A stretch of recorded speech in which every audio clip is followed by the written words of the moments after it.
जय हिंद। स्वागत है आपका मेरी नई वीडियो में। आज हम बात करेंगे बिहार में 9वीं बार आज सीएम पद का शपथ ग्रहण कर रहे नीतीश कुमार जी की।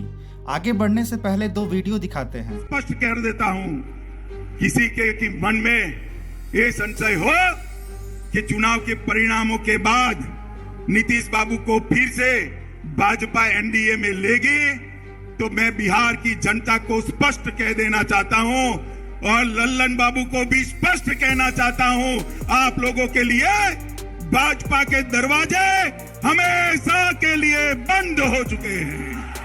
माताओं भाइयों में मर जाना कबूल है, उनके साथ जाना हमको कभी कबूल नहीं है। ये अच्छी तरह जान लीजिए, समझ लीजिए, सब बोगस बात है। काहे के लिए बोल रहा है? इतना हिम्मत करके फिर मेहनत करके लाला करके। अक्टूबर 2020 में ये कहा गया था कि नीतीश कुमार सबके हैं। बिहार की राजनीति बीते 20 सालों से नीतीश कुमार के इर्द गिर्द घूम रही है।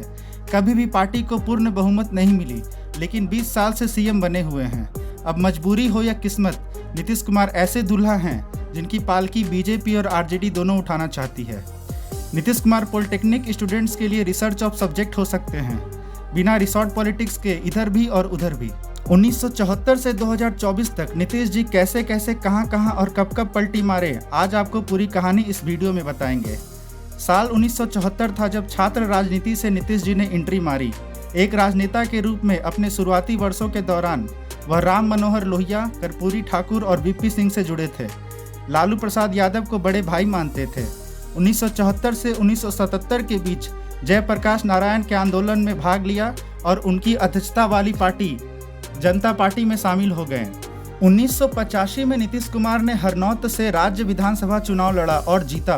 उसके बाद जीवन ने पीछे पलट कर नहीं देखा, ना ही नौबत आई, क्योंकि उसके बाद नीतीश कुमार आगे बढ़ते रहें, चलते रहें और धमाल मचाते रहें। लेकिन पलटने की कहानी शुरू होती है 90 के दशक के बाद, क्योंकि लालू प्रसाद यादव नीतीश कुमार से पहले मुख्यमंत्री बन गए थे और यहीं से कहानी बदलने लगी। नीतीश जी थोड़े महत्वाकांक्षी विचार के थे। साल 1994 में नीतीश कुमार और जॉर्ज फर्नांडिस ने समता पार्टी का रुख कर लिया था। 1997 में लालू प्रसाद यादव राष्ट्र जनता दल पार्टी बनाने के बाद समता दल एक आधारहीन पार्टी बनकर रह गई थी और फिर लालू प्रसाद और नीतीश कुमार के बीच विरोध बढ़ गया। फिर उसके बाद नीतीश कुमार जी की जिंदगी में आई बीजेपी और बीजेपी के आने के बाद इनके अच्छे दिन भी आ गए और धीरे धीरे बीजेपी के साथ मिलकर 2000 में विधानसभा चुनाव हुआ। तब भाजपा, समता और कुछ अन्य छोटे दलों ने मिलकर चुनाव लड़ा और 151 सीट के साथ एनडीए गठबंधन ने नीतीश कुमार को सीएम चुन लिया गया। हालांकि बहुमत का आंकड़ा नहीं होने के कारण नीतीश को 7 दिनों के अंदर ही इस्तीफा देना पड़ा और यूपीए गठबंधन की सरकार बनी। उसके बाद जितनी बार भी नीतीश सीएम बने तो सुशील कुमार मोदी उप मुख्यमंत्री बने। सब कुछ सही चल रहा था। अब नीतीश कुमार की महत्वाकांक्षा और बढ़ गई। कहा जाता है कि भारतीय जनता पार्टी के वरिष्ठ नेता लाल कृष्ण आडवाणी के कड़े विरोध के बावजूद 2014 के लोकसभा चुनाव के लिए नरेंद्र मोदी को प्रधानमंत्री पद का उम्मीदवार घोषित कर दिया गया था। नीतीश कुमार को लगा मुख्यमंत्री तो हम भी बन सकते हैं, 4 से 5 बार के मुख्यमंत्री हैं, मोदी और हम में क्या फर्क है? जब वो बन सकते हैं तो हम क्यों नहीं बन सकते? किसी को अंदेशा नहीं था कि मोदी इतने पॉपुलर हो जाएंगे और कहां से कहां पहुंच जाएंगे। और फिर 2013 में उन्होंने अपने आप को पीछे खींच लिया। हालांकि चुनाव के नतीजे जब आए तो नीतीश जी के पैरों तले जमीन खिसक गई, जिनका परिणाम था कि जीतन राम मांझी को 20 मई 2014 को सीएम बनाने की गलती कर दी और बाद में पछताते रहे। इस बात को संसद में भी उन्होंने खुलकर कहा था। इनको कुछ आइडिया है? ये तो मेरी गलती है कि इस आदमी को हमने बना दिया था मुख्यमंत्री। नहीं, ठीक है, ये कोई सेंस नहीं है इसको, ऐसे ही बोलते रहता है, कोई मतलब नहीं है। बैठ जाएगा, हो गया। हम कह रहे थे कि आप ही लोगों के साथ रहिए। अध्यक्ष महोदय, भाग के चलाया था 7 पार्टी में। अध्यक्ष अभी महोदय, हम जान करके भगा दिए उधर। अध्यक्ष क्या उधर रहिए, इसीलिए हम कहेंगे बात हो गई है। असल समर्थन कर रहे हैं, प्रभारी मंत्री सुन लीजिए, बता रहे हैं, ये बहुत गलत बात सारे बोल रहे लोग हैं। समर्थन कर रहे हैं और कोई सेंस है?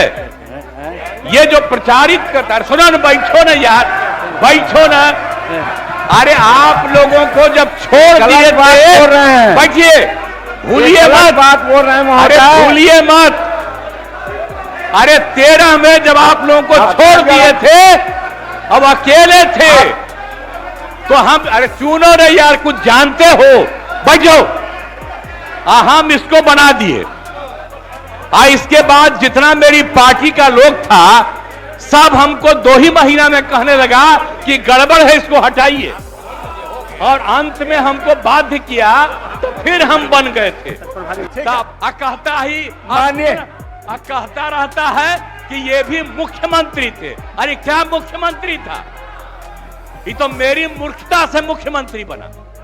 आप ऊपर वाला भी जान लो, आप बिना मतलब का रोज इसको पब्लिश करते हो, कोई सेंस है? सीएम बनने के बाद जीतन राम मांझी की पॉलिटिक्स एक्टिव हो गई और बिहार के दलित समुदाय का काफ़ी साथ मिला। जिस तरह से आज उनकी महत्वता बिहार में दिखाई पड़ रही है, उसके हिसाब से मांझी किंग मेकर कहलाते हैं। 2015 में आरजेडी, कांग्रेस और जदयू ने मिलकर सरकार बनाया।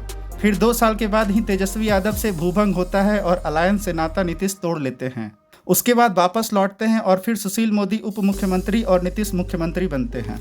2017 से 2022 तक नीतीश कुमार बीजेपी के साथ रहे। फिर 2022 से मामला गड़बड़ होने लगा, क्योंकि 2020 में चुनाव के नतीजे जो आए थे उसमें 43 सीट जदयू की आई थी और 74 बीजेपी की और 75 आरजेडी की। अब मुख्यमंत्री बनने की इच्छा यहाँ फिर से नीतीश कुमार की जग गई और पलट गए आरजेडी के तरफ, और आरजेडी ने उन्हें फिर से सीएम बना दिया। अब तक 8वीं बार सीएम शपथ ले चुके हैं और आज 9वीं बार फिर शपथ ग्रहण किए अपने 8 मंत्रियों के साथ। नीतीश कुमार सीएम होंगे। सम्राट चौधरी और विजय सिन्हा डिप्टी सीएम की शपथ लिए, जो कि बीजेपी के नेता हैं। लालू प्रसाद यादव ने एक बार संसद में कहा था, आपने भी सुना होगा, हमारे मुंह में सीधे 32 दांत है, उनके पेट में नीतीश के दांत है, जो वहां चलेगा। पेट में दांत, पेट वाला दांत बड़ा खतरनाक होता है। कुल मिलाकर नीतीश जी के बारे में कहे तो उनकी हस्तरेखा कमाल की है और उसी का असर है कि 9वीं बार सीएम बने।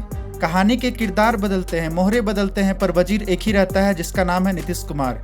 सीएम शपथ लेने से पहले गवर्नर राजेंद्र विश्वनाथ को इस्तीफा सौंपा। लेकिन पॉलिटिक्स के इस दस्तूर को आप क्या कहेंगे, क्योंकि ये बड़ा हैरान कर देने वाला मामला है। एक ही चेहरा बार बार सीएम बनता है, रहता किसी के साथ भी हो सीएम वही बनता है।